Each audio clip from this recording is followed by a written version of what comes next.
Hello everyone and welcome to Tabor Talk. So I haven't done a video in like a week. I'm actually working with a couple of companies on getting a new streaming service. I used to use something called Save from .net, which allowed me to get videos from YouTube or the internet and then send it to iMovie and edit it out so it'd be seamless. But that company, Save from .net, went out of business. So for the past month or so, I literally have been just going like, see this, and that's not professional. So even though this is Tabor Talk, it's totally informal, guerrilla style, whatever. But still, I have a guy coming over on Monday. So anyway, Joe Rogan's guest yesterday was Dr. Deborah So, and they were discussing this whole trans thing and the dangers of actually having a medical procedure,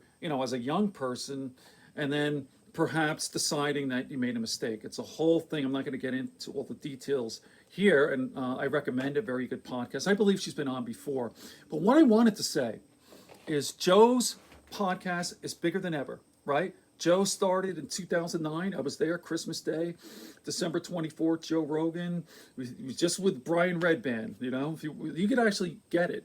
And now Joe's a big, huge thing. He's the hottest thing in the world, the greatest podcast, #1 podcast in the world, signs a big contract with Spotify worth $100 million. Actually, I heard it's much more. And Joe deserves every penny of it, right? Hey, if Howard Stern could get $100 million, what did he have? 5-year, $100 million, $500 million for Stern? Joe Rogan's way better than Stern, okay? And he's way more important. So, which leads to what I wanted to discuss right now. Joe Rogan is the new Phil Donahue. All right. By the way, this is a book, 1979. Just finishing up now. It's an older book in my library. This was published in 79. I don't know if younger people watching this, I don't know if you realize how huge Phil Donahue was. He started a show 1967 and went 30 years. So show ended in 1997. He tried it again with MSNBC in 2004. It didn't work out. But Phil Donahue was absolutely the best. And there never will be a Phil Donahue. And I'm actually going back and listening to some older shows. Just incredible. And again, why I compare him to Joe is Phil discussed all the important issues of the day intelligently, right? And if you look at the library, Phil used to do 240 shows a week. So every day, Monday through Friday, 240, some vacation and all that. A total of something like 7,000. You can only find a couple of hundred on YouTube, which is what I'm doing, but absolutely the best show ever. And I'll be doing more videos on the great Phil Donahue. So Joe Rogan is Phil Donahue. Deborah So. Before that, a few days ago, he had Nancy Panza, who was, let's see here.